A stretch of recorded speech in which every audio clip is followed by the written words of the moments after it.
تو این ویدیو قصد داریم که به درمان خانگی یبوست بپردازیم. هلو گایز، چطوری دوستان؟ امروز قصد داریم که با هم به 10 تا از مواد غذایی که میتونه برای یبوستمون خیلی خوب باشه و بتونیم که این مشکل رو برطرف بکنیم به اونها میپردازیم و سعی میکنیم که دونه بدون اونها رو بررسی بکنیم. مطالبی که داخل این ویدیو گفته میشه همش بر اساس مقاله هایی هستش که توی دنیا چاپ شده و میتونه که برای یبوست شما کمک بکنه که بتونیم که این مشکل رو خیلی سریعتر و بهتر رفع بکنیم. اولین مورد آبه.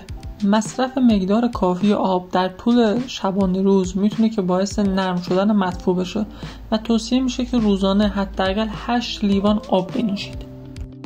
دومین مورد مصرف میوه هاست. میوه های مثل هلو، آلو، خرما، سیب به دلیل حاوی فیبر قابل محلول در آب میتونه که باعث رفع یبوست بشه و برای یبوستتون موثر باشه.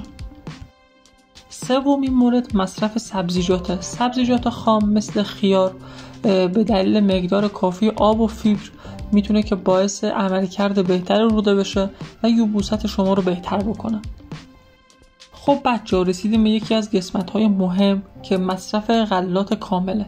غلاتی مثل جو، گندم، آرد جو، نان کامل که دارای فیبر هستن میتونه که باعث بهبود حرکت روده بشه و به یبوست شما کمک بکنه که کلاً رفع بشه. پس هر زمان که احساس کردین که یبوست دارین میتونید که با مصرف گندم، با مصرف آرد جو این مشکلتون رو برطرف بکنید.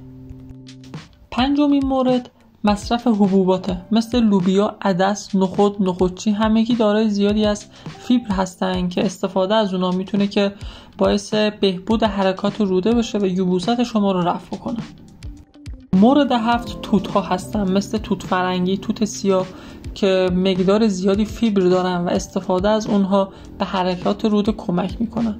هشتمین مورد کاهو هستش. استفاده از کاهو میتونه که باعث نرم شدن مدفوع و افزایش حرکت روده بشه. نهمین مورد آووکادو هستش. استفاده از آووکادو به دلیل اینکه فیبر خیلی زیادی داره باعث رفع یبوست میشه. میرسیم به آخرین مورد یعنی زیتون، میوه بهشتی.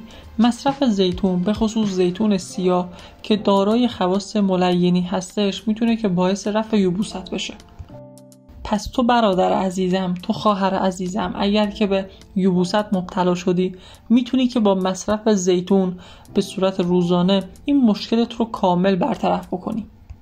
مرسی که تا اینجای ویدیو با من همراه بودی. امیدوارم که بهت کمک کرده باشم که چطور بتونیم یبوستمون رو رفع بکنیم.